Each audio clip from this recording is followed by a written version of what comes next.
Live long and prosper. Live long and prosper. Print long and prosper. Live long and prosper. Print long and prosper. Thank you. Fun. Okay, we're just waiting for the live stream to kick in. No one else is on the internet. Oh, we're on. Great, fantastic.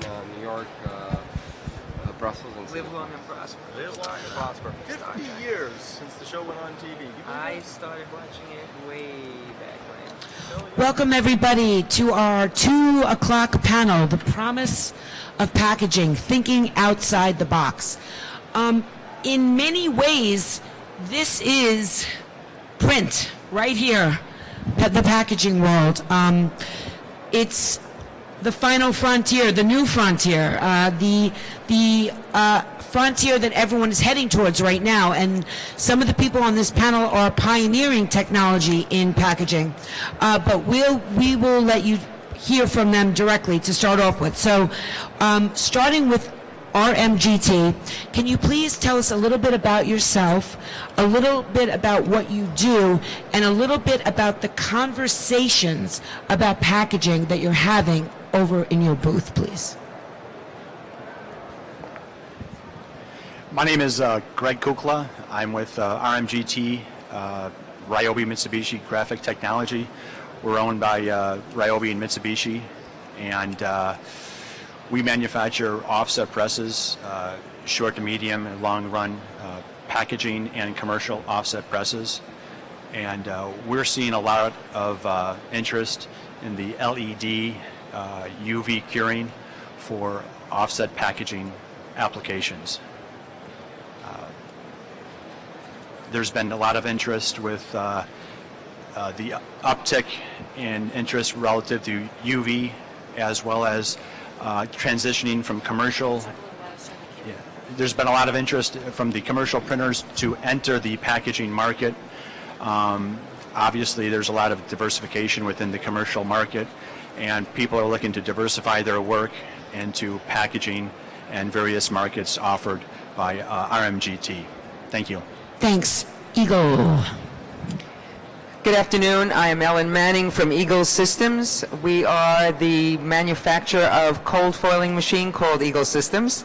It's an added attachment onto an offset press, and it gives the printer packaging company the ability to do inline foiling with only silver foil, and using all of their inks to change the color of the foil, making it a very cost-effective way to do a packaging. This also reduces the need of having to outsource foil, which again saves money to the packaging company. There are no dyes for this. There's no hot stamping.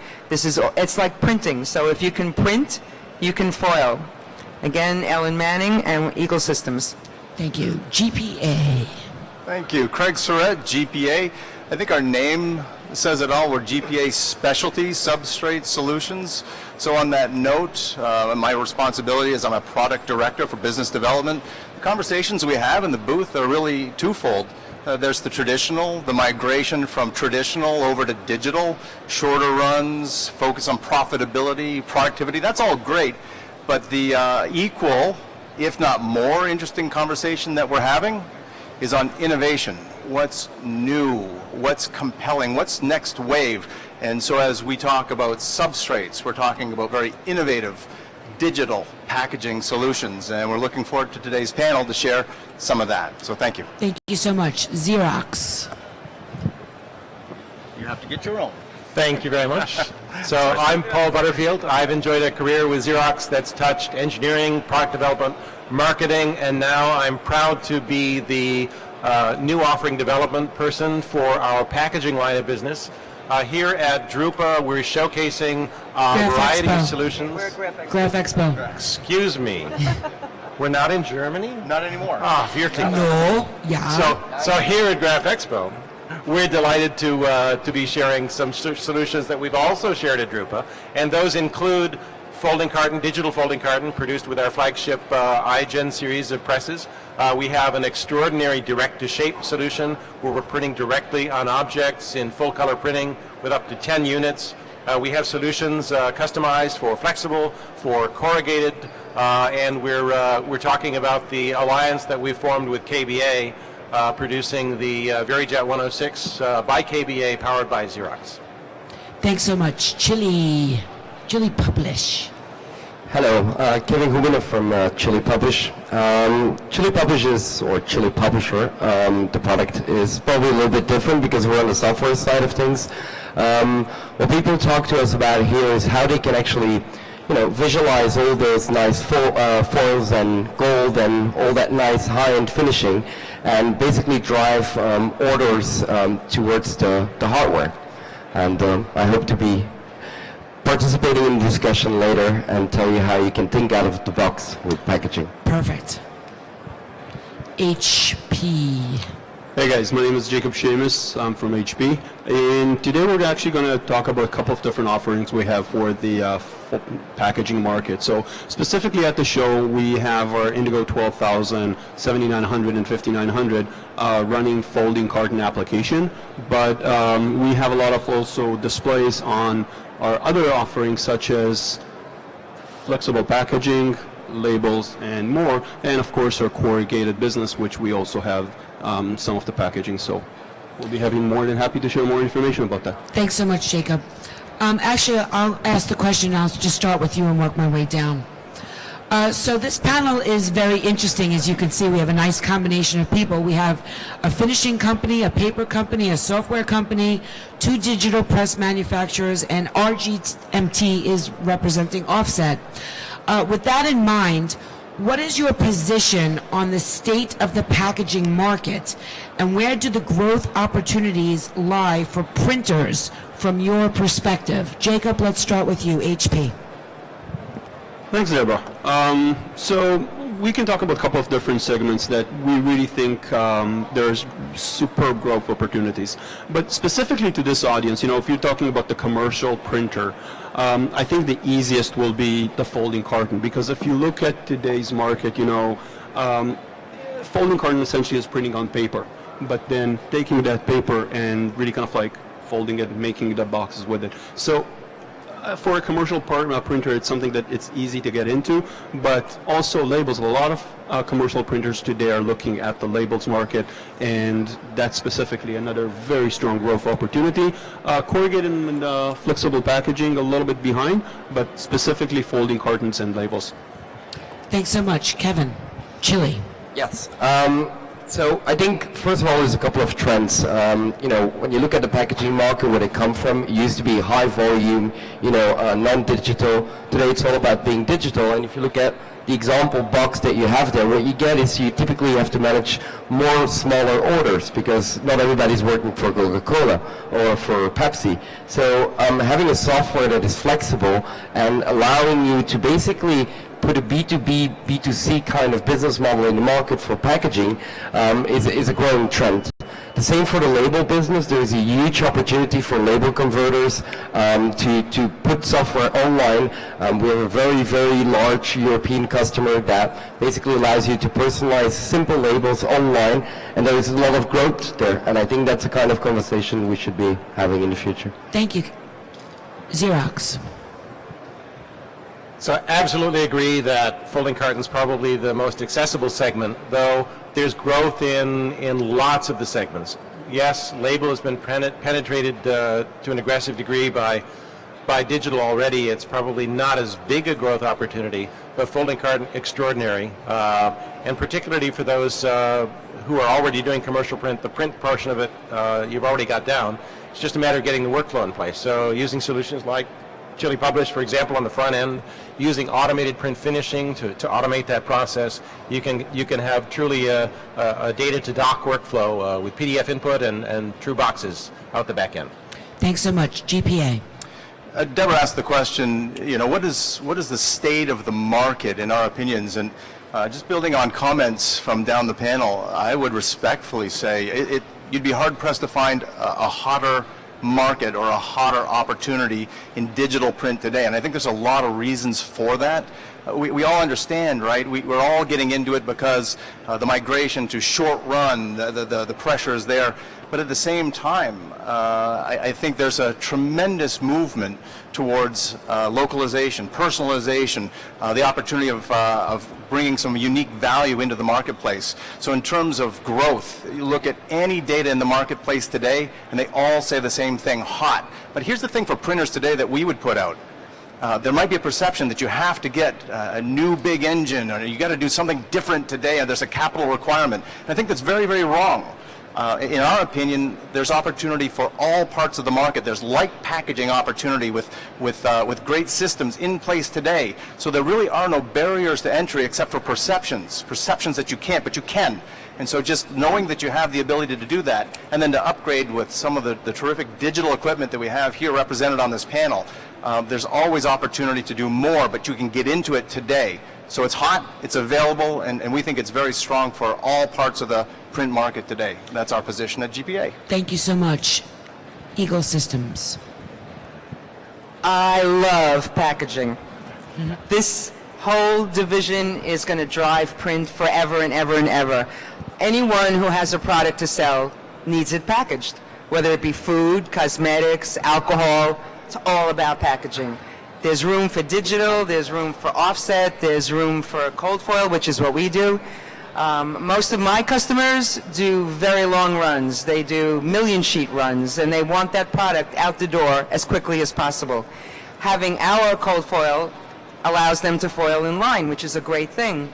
But imagine when people tell me, oh, print is so-so, go into a supermarket, walk down an aisle, look at everything on the aisle. If it wasn't printed, what are you buying? Labels are necessary, packaging is necessary, pouches are necessary. It's an amazing market. Digital, offset, both of them are here. And they're really going to complement each other. Thanks so much. And our offset representative, RMGT. Thank you. We cater to the small, medium, and large run packaging and label printers. And we're seeing an uptick in interest across the board in all those markets. It's very busy. There's a lot of growth, a lot of outsourcing going on. And every new press we're selling to the packaging and label market is being outfitted with some sort of UV technology. It seems as though the LED technology is really gaining a lot of steam and interest, mainly for the pharmaceutical as well as the label and food packaging markets, because of the need to dry that immediately. Thank you. Thank you. Okay. Can a traditional commercial printer become a packaging printer? What adjustments are needed in regard to workflow and skill sets? Let's start with RMGT, if that's okay. In order to transition from a commercial printing application to a packaging application, I've seen a lot of interest in this area with people, commercial printers, doing that or wanting to do that. I think the best way to transition, there's a lot of that goes into it, from the pre-press to the printing, having the equipment, having the infrastructure in place. And the easiest way to do that is to align yourself with a packaging printer nearby and begin doing the outsourcing with that company. There's changes to the pre-press, to the printing, the curves, the finishing, and a packaging printer is going to keep that in control. And so many packaging printers are so busy that all the packaging printers that I know are looking for relief in order to make their short-term deliveries. So with the packaging printers that we're dealing with, it seems as though they have a few commercial printers nearby and on standby who can take care of their deliveries. This allows the commercial printers to enter the market and get familiar with the process. Thank you. I have two companies that have gone from commercial printing to packaging using our equipment, and what they've realized is they have to have good design in their company. They need someone that thinks out of the box, that can create different patterns that would excite a customer to buy their product. Commercial printing was a lot of brochures or mailers and things like that. Packaging is a whole different game. And the printers that have purchased our equipment, the cold foil, has given them an opportunity to compete with the packaging companies that already have similar equipment, digital equipment, things that can enhance it. But you have to have a great design team. Without that thinking, you won't be able to design something really cool for your customer that's looking for packaging. So as long as we're talking about design, let's just skip down to Chile for a second. Yeah. I agree. I think one of the biggest skills that a commercial printer needs to get is 3D skills. That's usually lacking within a commercial printer. It's very important. I mean, especially if you're talking about the online world, how are you going to sell packaging? You know, you need to be able to visualize that. That's something that from our end, we've invested a lot of money and effort in to be able to, again, show all those finishing options and obviously get the right price for the right product. Another thing that I wanted to say, and that's a little bit from our perspective, is one of the reasons why customers have been investing in our product is because we are, as an online document editor, we work for the commercial print market, but if as a commercial printer you want to branch out to packaging, but even point of sales or anything that's related with carton, you can easily do that with the same technology.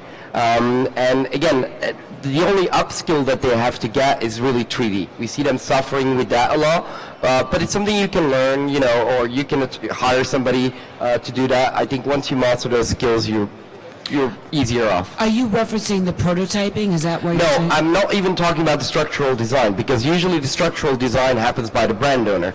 And it's a trend that you see with brand owners is that they try to consolidate even their marketing and their packaging efforts within one partner. What I'm talking about is the 3D skills to be able to visualize it afterwards. So not even the structural design. I think structural design is something that, you know, maybe some companies will do it themselves, but usually it sits within the design agency, or it sits within the pre-press or somewhere there. You know, the printer itself, it's rare that they're going to do structural design from my perspective. Okay, thank you very much. GPA?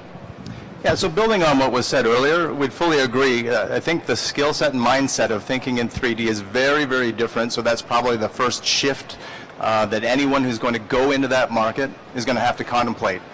With that aside and established, I think there's another end of the value food chain that one has to think through, and that's in the sales execution. Just because you've got the engine, and I was mentioning earlier, you can today, you've got a lot of great technology that enables you to go to market, but I think it's very important for companies that are wanting to move into this space. You've got to think through your sales deployment and who your sales organization is calling on, because the decision makers for package is going to be different in many cases than commercial, and so you've got to really think through it, not just because you can, you will.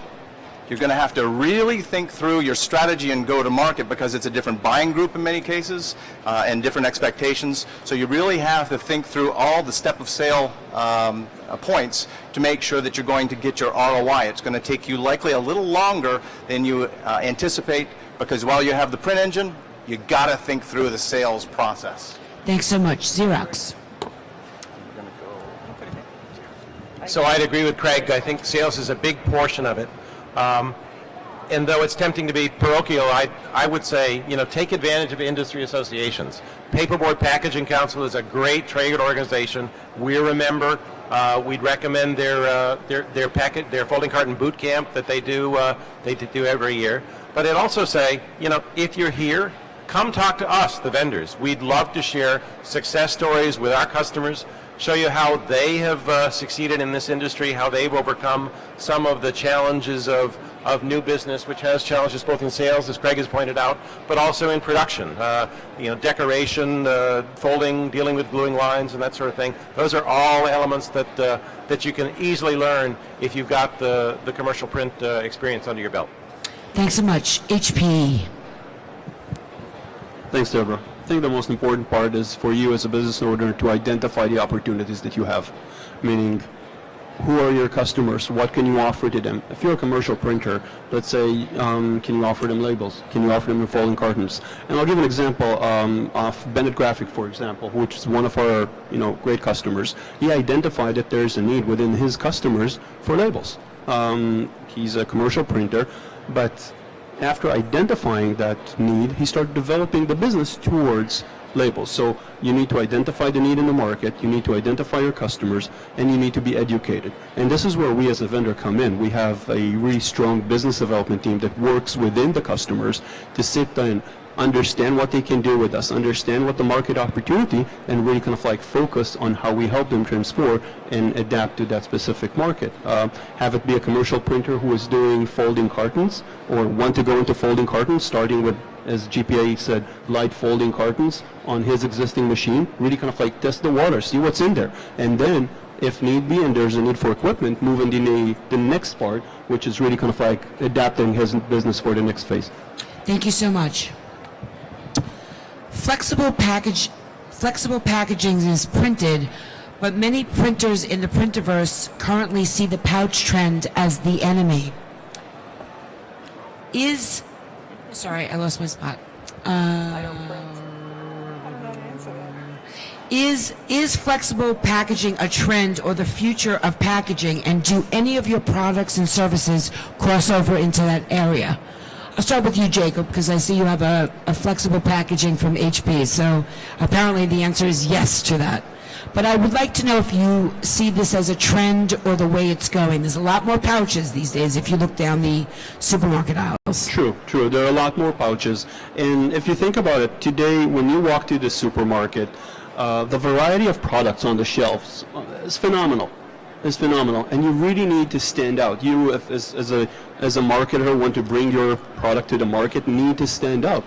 And the way to stand out is by having high quality printed product, because, you know, if you walk to the supermarket, you will actually touch and feel the product, the packaging, but not the product itself. I won't drink this coffee probably until the next couple of days, and after I grind it. But unless I take it from you, which you will probably, knowing probably.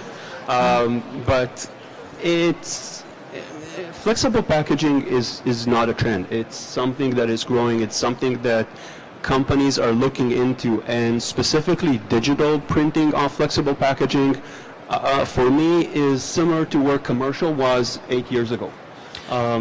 So you have products and services that can help printers get into the flexible packaging market? Yeah, absolutely. I was just about to get there. So label customers can start with an Indigo 6800, which is a narrow web press, to really test themselves with smaller pouches and really kind of like learn about how the life cycle works, what type of finishing equipment, and then later on when we need to get to a larger pouches or larger flexible packaging, that's where the Indigo 20,000 will come in and help them with that phase of the market. Thanks.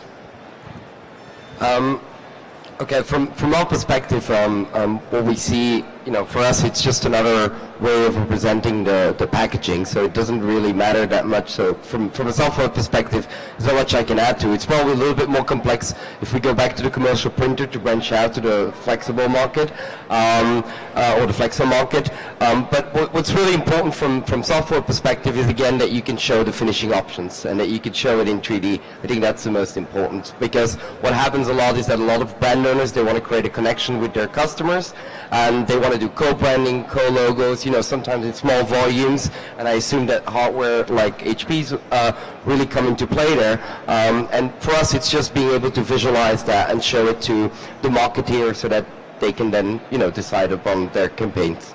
Thank you so much. Xerox. So yes, I'd absolutely agree that flexible is growing. We're seeing more and more penetration. We happen to share, as the same hometown with our engineering group, the Rochester Institute of Technology, whose School of Packaging Science we have a close alliance with. So clearly flexible, and some of the innovations in plastics and breathable plastics are creating new opportunities for that segment and new opportunities for printers. But that needn't scare anyone. There are new technologies. We have, for example, a solution today, a customization solution that does flexible packaging with UV inks on flexible substrates, and I expect, since Xerox is a company of continuing innovation, to be able to share some new developments as time unfolds. GPA, flexible packaging? Flexible packaging. So First question was, is it a trend or is it a fad? No, it's absolutely here to stay, and you're only going to see it expand moving forward. There's many advantages to that sort of package system. Now, having said that, to be very candid, GPA does not have substrates in that category, and I'll tell you why. I think in all of the approaches to different technologies, building on what we were talking about before, commercial graphics, then moving into packaging, can you? Yes. But as you go into flexible packaging, you're talking about a very specific technology with specific presses. So you're going to look at a different capital requirement. And that means as well you're going to have different substrates specifically engineered to be compatible with that technology. And I think that's where GPA would come in, you know, for whether it's us or any other partner that you're using for substrates. You really want to make sure that you have a partner not only with the products, but with the certified compatibility with that printing technology. If you're all about uptime and not downtime, and you are, then you really have to make sure you're selecting the correct substrate that's backed and supported by a technical sales organization that can help make sure that you've got the compatibility to get you the great aesthetics so that those sorts of packaging work. So today, we don't happen to play in that space. It's an area that we're looking at. But there are some really good providers that do operate, and you just want to make sure that you're being very judicious and thoroughly checking out who you're going to partner with when selecting a substrate partner, given everything that's involved in taking a product to market. Thank you so much, Eagle Systems. Well, considering that I don't print, but all of my customers print, they print a variety of packaging. I know some of them do print that type of package. I'm not really sure what's involved in that, so I don't want to give any information that could be incorrect, so I will pass. Currently, RMGT does not offer a flexible packaging solution. However, having said that, we have many customers that use our equipment that also offer flexible packaging as well. And it's a big compliment from what we understand from our customers. Our customers are very busy on the offset packaging side as well as the flexible packaging side. And I think packaging printers want to offer that capabilities to capture as much packaging from their packaging buyers. Thank you. Thank you. So I have a question, and then we have some questions from home, actually. Substrates and finishing are a huge component of packaging, especially if you want to stand out on the shelves, as we've been talking about. So how are you helping customers achieve packaging greatness? And do you have any case studies you can share about how a substrate or a finishing has led to greater ROI for your customers? RMGT, we'll start with you. This process is pretty much driven by the sales and marketing of the packaging companies. Oftentimes the sales and marketing departments of the packaging company will have a sample or custom room that will show the special effects that they can present to their packaging buyers, whether it be metallics, cold foil applications, and various solutions that they can offer to their packaging buyers. Relative to an ROI justification, one area that is of interest is the LED UV curing or UV curing that increases the whole productivity of the whole throughput of the packaging process. That is a big interest. We do have ROIs available, and we are willing to share and present those if there's any call or opportunity for this. Thank you. Thanks so much. Eagle. Well, as a woman who would be shopping in a store, if I were buying something in cosmetics, it could be hanging on a wall with 5,000 other products. So how do you differentiate yourself from all those other products? Cold foil that we represent has a bling effect. It has almost a glitter effect when you're looking at it. It picks up the light as it's walking down the aisle. So I was told you have 3 seconds to capture a buyer's attention. 3 seconds. You have to do everything in creation to make that buyer look at your product before they look at something else. Honestly, if I like a package, sometimes I don't even care what the product is. I will pick it up and I'll try it. And if it's great, I'll use it again. And if not, I won't use it again.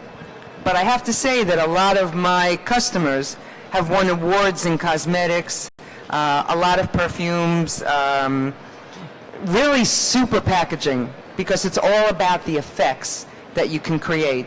And for the sheet-fed market, having cold foil, inline foil, is just incredible. They can create wild, wild looks, and that's what's going on with my customers. Thank you so much. GPA. Thank you. Just building on what Ellen said, embellishments, absolutely. The eye appeal is so very, very true. Here's a soundbite I think that you might want to think about. In packaging, it's think outside the commodity box. And I think that's really, really important. There's a lot of great solutions that are, say, vanilla or chocolate or strawberry. But building on what Ellen was saying, there's so much more that's out there. And as eye appeal is so important for consumer decision making, you want to look at embellishments. But let's face it, substrates for packaging will help you go from good to great. The better the substrate, the better the ultimate print and output. And so on that topic, at GPA, we're looking at ways that we can bring value from a substrate point of view. I brought a couple of just brief examples. So, there's a whole movement for the craft substrate. This is a digital substrate in craft, in 18 and 24 point, for that whole market that's looking for that sort of an aesthetic. There's all these new kinds of packaging substrates that are more bling oriented. So there's a variety of pearlescence, right, and metallics and those kinds of things that again speak to the embellishment. It's all about eye appeal, it's all about decision making at the point of purchase, and it's that 3-second rule. So again and again, those are things that you're going to see more of. And again, don't be afraid of it, embrace it, because the tide's coming in and you can't push back the tide. So it's an exciting part of the market, not a scary part of the market, and quite frankly, it's one of the most profitable parts of the market. Thanks. Xerox? So I think a lot of people who think about digital applied to packaging, digital applied to folding carton, they think of short run, they think of the products that probably don't have the big brand names in the short run. But the other area of opportunity are the high cachet luxury products that are not produced in massive quantity, but that have to stand out, that have to have extraordinary, an extraordinary customer experience, an extraordinary quality that catches the eye, as Ellen said, and that have and substrates clearly, as Craig said, make a huge difference there. If you were to come by the Xerox booth, for example, you'll see a lot of award-winning packaging. We have a best of the best contest where it's just extraordinarily gratifying to someone who spent a lot of time in product development, producing printing systems, to see some of the extraordinarily creative and beautiful pieces that people are producing with the decoration that we've talked about here, with the substrates that we've talked about here, and most proud to me with the printing systems, the production solutions that we make. Kevin, if you want to answer this question, however it applies to you, but we do have a specific question for you from home afterwards. Okay, that's great. But I actually have a customer example, really quick. I don't know much about substrate, so I won't talk about that. But I want to continue what Paul said. So we have a customer who's into the label business, and basically he supplies a platform to all the wine manufacturers in the south of France. And that's exactly the case you're talking about. So they know very late in the season how high quality of wine they're going to get. So that's when they're going to choose their gold, kind of labels. And they know the quantity very late, again, because they have to make different selections. And that's where they manage by implementing our solution. All of a sudden they saw much more sale in the upscale labels because they were able to visualize it and they could see it, and they still had the flexibility. So I just want to share, it's a very interesting use case. And you're sometimes talking maybe about 100 labels because they'll create a Grand Cru je sais pas quoi in French, and it's very low quantity, but it's nice that they can just do it online, because these are not professional. It's not because they're a big brand, high-end brand, that they're very professional in the creation of these labels, but helping and guiding them really makes a difference. And they wanted to stand out, as everyone has been mentioning on the panel. HP. Thanks. So there are two ways to stand up on a shelf. The first one, of course, is a really cool substrate that can help the product kind of like stand out, such as metallized boards, and we talked about this, and the quality of the print on the metallized board. But the other part is the decision of the design itself. And, people think, yeah, digital is for short runs. On the contrary, if you think about, there's a small brand called Coca-Cola. And in the last year and a half, they've been doing this campaign, which having your name on the bottle, right? They were all short runs, if you think about it. Many of these short runs. And essentially creating one huge campaign. So it's not just for short runs, and we actually, together with Coca-Cola, we help them take this to the next level, to the next stage, which is creating a software that randomizes these bottles. It's called Mosaic, and then again, you walk into a supermarket and you have a wall of 30 Coke bottles. They're all the same shape because it's a Coke bottle. They all need to look the same, but they're all different randoms and patterns and look and feel. Trust me, you will walk to them and pick one. So it's not just it's from one side, of course, the substrate, but from the other side, the design need to be there and the uniqueness need to be there. Thank you so much. We have some questions from the people watching live stream on social media. Sandy Hubbard, it's her birthday, everybody. Thanks, Deb. So this question actually came in for Kevin, and I'd like to address it in the spirit which it was meant, which is from his actual business, and then the rest of you can answer it as it applies to you. Kevin, when you talked about the ability to visualize a product in 3D being a skill for someone entering the market or to propel you, they want to know what are the other skills that a young person entering the market would have in your specific industry to excel?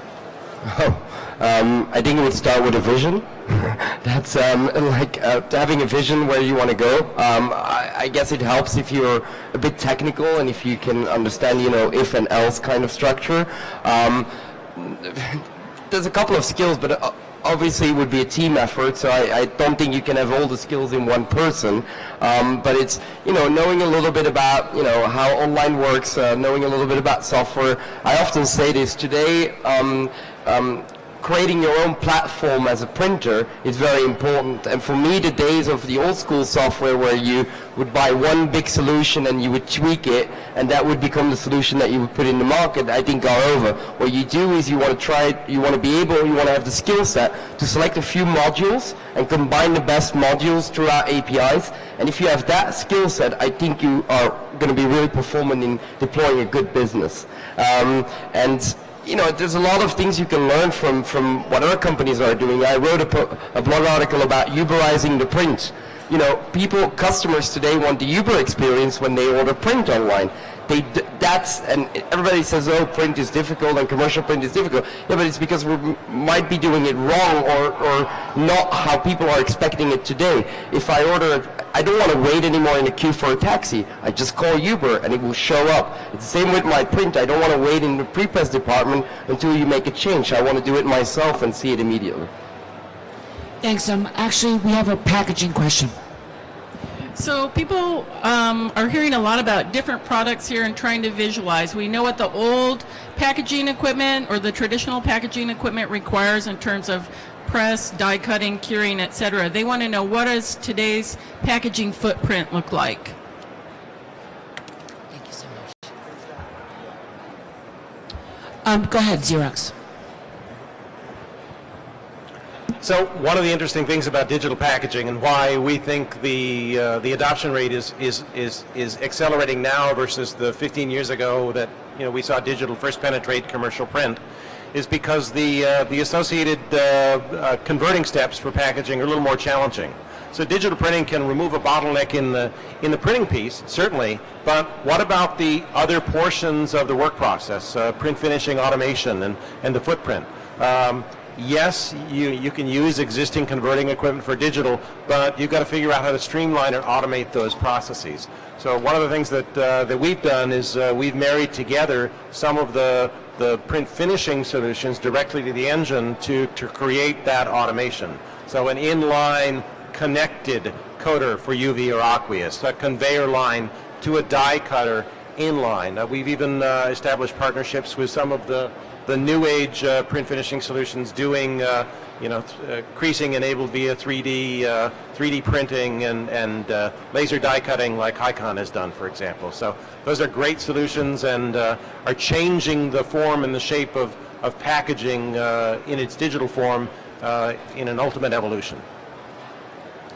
Thank you. RMGT, please.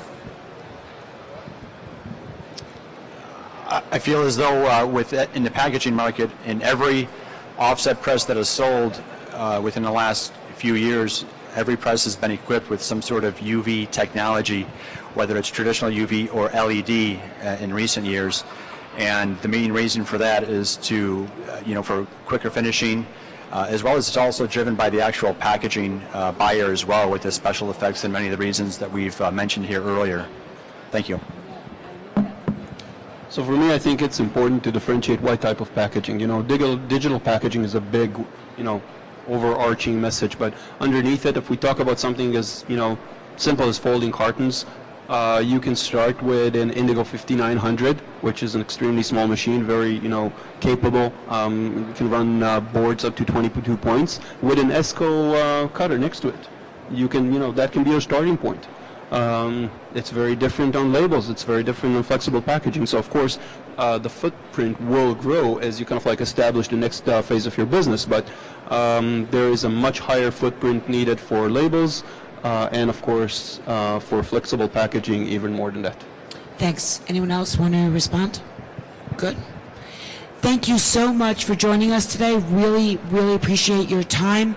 Everybody in the audience, you can have, if you don't have already, there's a little brochure with all these companies who have been speaking to you today. You can take it, it has their information on it. If you're watching online at graphexpo16.printmediacenter.com, you just go to this panel and we have the brochure available for a PDF download, so you can get the information about all the companies on this panel as well as the information on all of the alliance pages. And again, thank you so much for your time. Really appreciate it. You guys rock, and mostly thank you for your support of the Printiverse and the people. Thank you very much. Thanks, Deborah. Thanks, Deborah. Nice meeting you all. Packaging. Nice meeting you. Nice meeting you guys. Likewise.